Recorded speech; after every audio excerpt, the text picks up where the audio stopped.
السلام علیکم ورحمۃ اللہ وبرکاتہ نحمدہ ونصلی علی رسولہ الکریم اما بعد۔ امید کرتے ہیں کہ آپ تمام سسٹرز خیر و عافیت سے ہوں گی اور ایمان کی بہترین حالت میں ہوں گی۔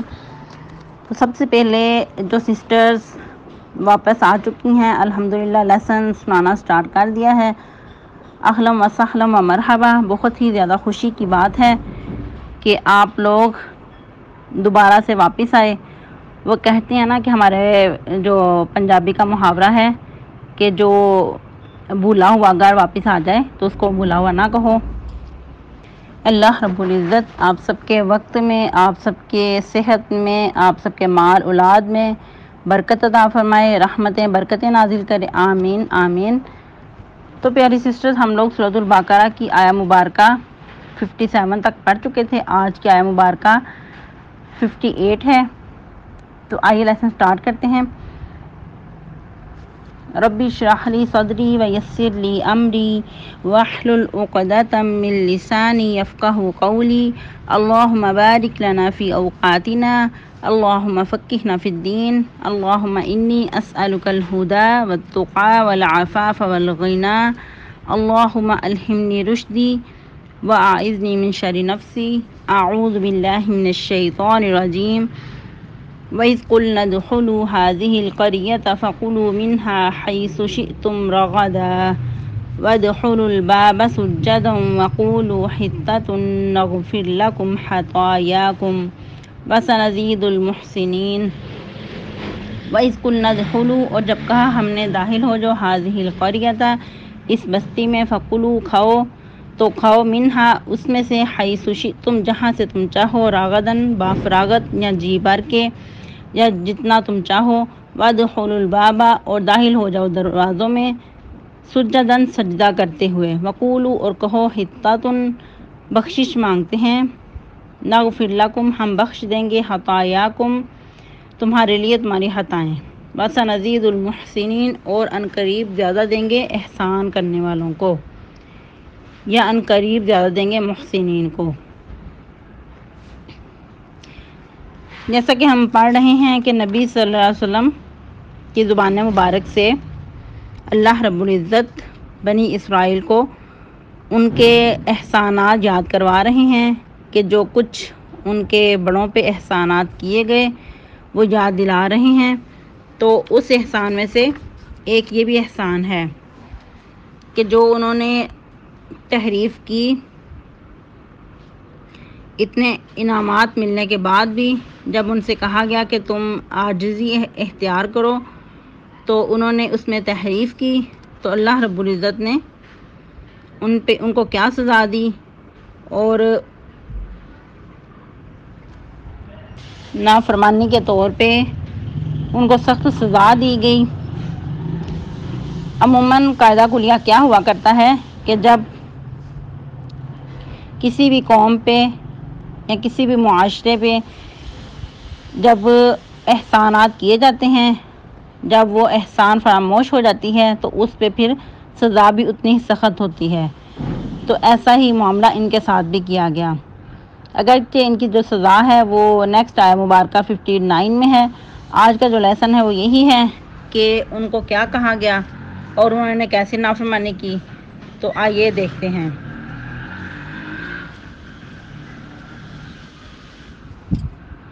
اللہ رب العزت نے ان کو حکم دیا کہ تم اس بستی میں داخل ہو تو سجدہ کرتے ہوئے، یعنی کہ عاجزی کے ساتھ، اور جہاں سے دل کرے جیسے مرضی کھاؤ، کھانے پینے میں کوئی روک ٹوک نہیں ہے، دل کھول کے کھاؤ جہاں سے چاہو، لیکن نافرمانی نہیں کرنی، اور دروازوں میں جب داخل ہونا ہے تو سجدہ کرتے ہوئے عاجزی کے ساتھ داخل ہونا ہے، اور کیا کہنا ہے، حطۃن یعنی کہ ہمارے جیسے ہم استغفار کرتے ہیں، حطۃن یعنی کہ ہماری گناہ غلطیاں معاف کر دو۔ یہ گویا کہ وہی انداز ہے جیسا کہ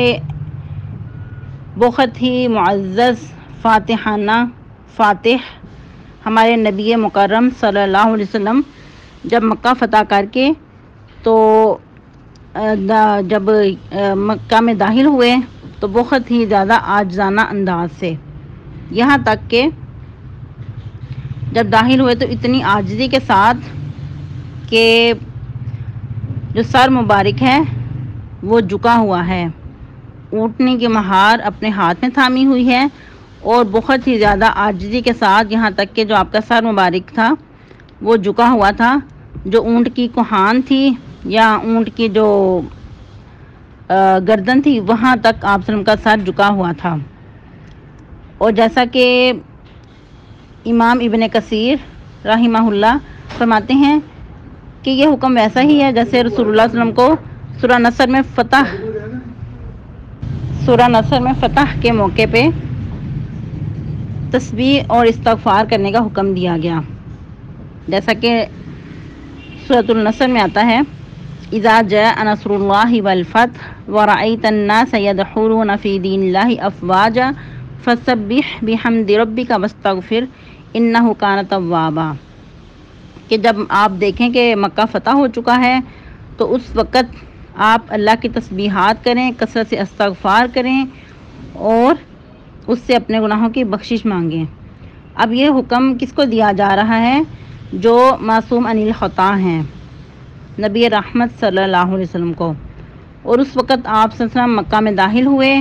اور بہت ہی فاتحانہ انداز سے لیکن بہت ہی عاجزی کے ساتھ، اور جو اونٹنی کی مہار ہے اس اپنے ہاتھ میں لی ہوئی ہے، اونٹنی کی نکیل اور گردن مبارک جھکی ہوئی ہے۔ اور اس کے بعد کیا ہوا کہ مکہ میں آنے کے بعد آپ صلی اللہ علیہ وسلم نے 8 رکعت نماز ادا کی، نماز چاشت۔ ایک اور ادھر بات کی وضاحت کر دوں کہ کچھ لوگ کہتے ہیں کہ نبی صلی اللہ علیہ وسلم چاشت کی نماز ادا نہیں کیا کرتے تھے، تو اگرچہ آپ صلی اللہ علیہ وسلم کا معمول جو ہے وہ نہیں ملتا کہ آپ صلی اللہ علیہ وسلم روزانہ چاشت کی نماز ادا کرتے تھے یا نہیں، جو ہمیں دلیل ملتی ہے وہ اس حدیث مبارکہ سے ملتی ہے کہ جب آپ صلی اللہ علیہ وسلم فتح مکہ کے موقع پر آئے تو اس وقت آپ صلی اللہ علیہ وسلم نے 8 رکعت نماز ادا کی چاشت کے وقت۔ یہ اس کی راویہ ام ہانی ہیں، یعنی کہ ام ہانی کے گھر یا پھر ام ہانی نے روایت کی کہ نبی صلی اللہ علیہ وسلم نے 8 رکعت نماز ادا کی غسل کرنے کے بعد۔ تو اس کے علاوہ بھی اما جان عائشہ صدیقہ رضی اللہ تعالی عنہا طاہرہ مطہرہ کے بارے میں آتا ہے کہ انہوں نے کبھی چاشت کی نماز نہیں چھوڑی تھی، اور جو آپ صلی اللہ علیہ وسلم کی اتنی محبوب زوجہ محترمہ ہیں، اگر ان کا یہ عمل ہے جو کہ آپ صلی اللہ علیہ وسلم کی تعلیم یافتہ تھیں تو پھر ہمارے لیے بھی یہ جواز نکلتا ہے کہ ہم لوگ بھی اس پہ پابندی کریں۔ خیر آگے چلتے ہیں، اپنے موضوع کی طرف آتے ہیں۔ اور پھر یہ سوال پیدا ہوتا ہے کہ یہ بستی جو تھی یہ کون سی تھی؟ اس میں مختلف روایات ہیں، کچھ کہتے ہیں کہ یہ شہر اریحہ مراد ہے، اور کچھ کہتے ہیں کہ یہ بیت المقدس تھا۔ خیر جو زیادہ راجح قول ہے وہ یہی ہے کہ بیت المقدس کی طرف جاتے ہوئے، کیونکہ ایک اور مقام پہ اللہ رب العزت فرماتے ہیں غالباً 6 پارے میں کہ موسیٰ علیہ السلام نے کیا کہا، یا قوم ادخلوا الارض المقدسۃ التی کتب اللہ لکم، اے قوم میری داخل ہو جو اس زمین مقدس میں، وہ جو تمہارے لیے اللہ نے لکھ دی ہے۔ تو یہ وادی مقدس بھی ہو سکتی ہے، یعنی کہ بیت المقدس کی طرف کا رستہ بھی ہو سکتا ہے، اور کوئی اور جگہ بھی ہو سکتی ہے، واللہ عالم۔ اور یہ جو واقعہ ہے یہ موسیٰ علیہ السلام کے دور کا بھی ہو سکتا ہے، اور عین بعید ہے کہ موسیٰ علیہ السلام کے بعد کا واقعہ ہو، کیونکہ یہ جو ساتھ ساتھ اللہ رب العزت اپنے احسانات یاد کروا رہے ہیں، یہ ان کے درمیان میں بھی بہت سارے واقعات پیش آئے، لیکن ادھر مختصر بات کی جا رہی ہے، گویا کہ کچھ سرخیاں پیش کی جا رہی ہیں۔ اللہ رب العزت بنی اسرائیل کو وہ احسانات یاد کروا رہے ہیں جو اللہ رب العزت نے ان پر بطور انعام کیے، کیونکہ موسیٰ علیہ السلام کی وفات کے بعد جو ان کے شاگرد تھے یوشع بن نون، انہوں نے بھی ان پہ حکومت کی تھی، ان کی قیادت میں بھی یہ بنی اسرائیل رہے تھے، جیسا کہ ہم نے پہلے بھی پڑھا کہ بنی اسرائیل میں اللہ رب العزت نے بہت سارے انبیاء کو مبعوث فرمایا۔ تو اسی طرح یوشع بن نون بھی نبی تھے۔ موسیٰ علیہ السلام کے وفات کے بعد ان کی قیادت میں پھر مزید یہ بنی اسرائیل رہے، اور جیسا کہ ہم نے پہلے بھی بات کی کہ موسیٰ علیہ السلام کا واقعہ، یعنی کہ بنی اسرائیل کے جو ذکر ہیں سب سے زیادہ قرآن میں ان کا ذکر آیا ہے، اور سیدنا موسیٰ علیہ السلام کا ذکر قرآن مجید میں 136 مرتبہ آیا ہے، یعنی کہ 136 بار۔ یہ آپ نے یاد رکھنا ہے، بہت علمی بات ہے، اور آپ خود بھی دیکھ سکتے ہیں قرآن اٹھا کر موسیٰ علیہ السلام کا جو واقعہ بارہا آیا ہے، ان کے موسیٰ علیہ السلام کا جو نام آیا ہے وہ 136 بار آیا ہے۔ اور ان واقعات کے بعد سیدنا ہارون علیہ السلام کی وفات ہو جاتی ہے، اور اسی طرح 1 سال کے بعد سیدنا موسیٰ علیہ السلام کی بھی وفات ہو جاتی ہے۔ تو ہو سکتا ہے کہ یہ واقعہ جو ہے یہ ان کے بعد کا ہو۔ اور ایک اور بات آپ نے یاد رکھنی ہے کہ سیدنا موسیٰ علیہ السلام 120 سال انہوں نے عمر پائی تورات کے مطابق غالباً، یعنی کہ مفسرین کا کہنا ہے کہ تورات میں ذکر آتا ہے کہ موسیٰ علیہ السلام کی عمر 120 سال تھی،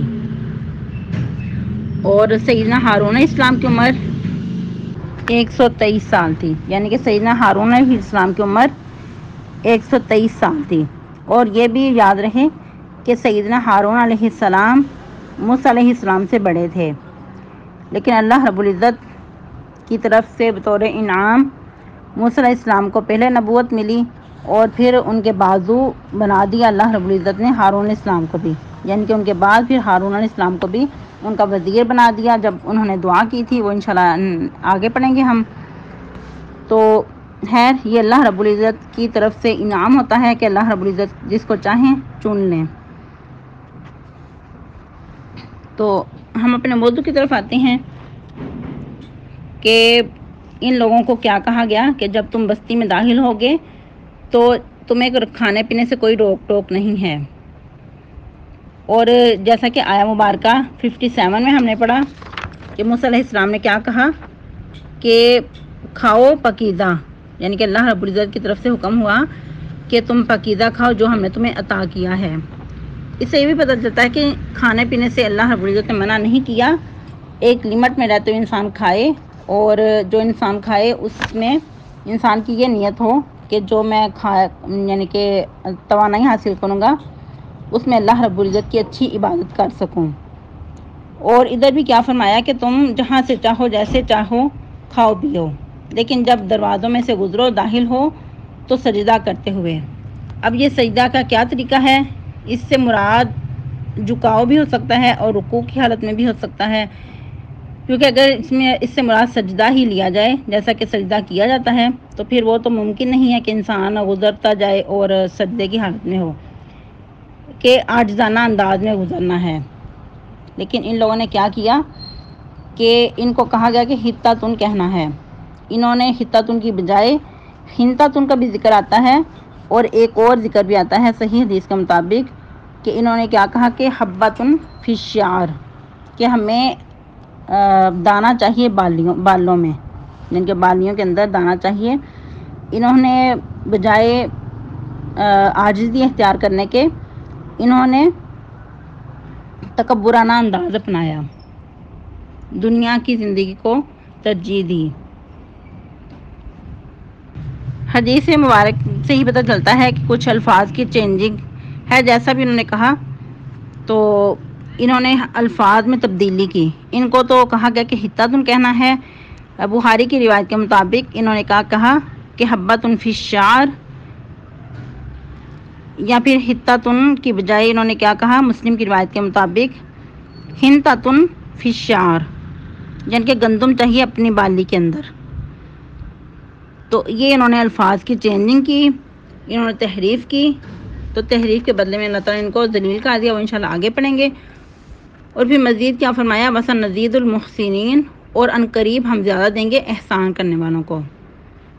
کہ اللہ رب العزت کا وعدہ تھا کہ اگر تم فرمانبرداری کرو گے تو تم پر مزید اور عطا کیا جائے گا تمہیں، یعنی کہ جو احسان کے ساتھ چلے گا۔ اور اگر احسان کی ڈیفینیشن دیکھیں حدیث کے مطابق، احسان کی ڈیفینیشن میں نبی صلی اللہ علیہ وسلم کا کیا فرمان مبارک ہے، ان تعبد اللہ کأنک تراہ فإن لم تکن تراہ فإنہ یراک، کہ تم اللہ کی عبادت اس طرح کرو گویا کہ تم اسے دیکھ رہے ہو۔ اگر یہ خیال پیدا نہ ہو کہ تم اسے دیکھ رہے ہو تو پھر یہ یاد رکھو کہ اللہ تمہیں دیکھ رہا ہے۔ جب انسان کو یہ یقین ہو کہ اللہ رب العزت ہمیشہ میرے ساتھ ہے، مجھے دیکھ رہا ہے، تو پھر ہو نہیں سکتا کہ انسان اپنی لمٹ کراس کرے۔ لیکن انہوں نے احسان فراموشی میں کیا کیا کہ جو ان کو حکم دیا گیا تھا اس کو بدل کر مزید انہوں نے کچھ اور کہا، تحریف کر دی۔ اور یہ بنی اسرائیل کی ایک ہی تحریف نہیں ہے، بہت زیادہ انہوں نے تحریف کی، بار بار حکم کی نافرمانی کی، تو اللہ رب العزت نے ان کو پھر بہت سخت سزائیں بھی دیں۔ کیونکہ پہلے اللہ نے کیا فرمایا کہ تم میری بہت پیاری قوم ہو، تم بہت لاڈلی ہو، میں نے تمہیں فضیلت دی ہے تمام جہانوں پہ، لیکن جب کوئی اللہ کی نافرمانی کرتا ہے، اللہ کے حکموں کی اطاعت نہیں کرتا، تو پھر اللہ رب العزت کو بھی بہت سخت غصہ آتا ہے اور اللہ تعالیٰ پھر ایسے لوگوں کو نیست و نابود کر دیتے ہیں۔ تو ان کے ساتھ بھی کچھ ایسا ہی ہوا، وہ انشاءاللہ مزید آگے پڑھیں گے۔ اور انہوں نے جو کچھ تبدیلی کی اس کے بدلے میں جو اللہ نے عذاب نازل کیا وہ انشاءاللہ آیہ مبارکہ 59 میں پڑھیں گے۔ آج کے لیے اتنا ہی کافی ہے، آپ لوگوں نے اچھے سے یاد کرنا ہے اور سنانا بھی ہے، اور یہ یاد رکھیں کہ انشاءاللہ آپ لوگوں کا ٹیسٹ بھی ہے اور فرائیڈے کو مسٹ ٹیسٹ لیا جائے گا آپ سے۔ تو آپ لوگوں نے یہ نہیں کہنا کہ ابھی ہمیں مزید دن دیے جائیں یا پھر ابھی سے ہم نے لیسن سٹارٹ کیا ہے، تو اگر کسی کو کوئی مسئلہ ہے تو ابھی سے تیاری کر لیں۔ 1 روپے کا آپ کا ٹیسٹ لیا جائے گا انشاءاللہ۔ سبحان ربک رب العزت عما یصفون وسلام علی المرسلین والحمد للہ رب العالمین۔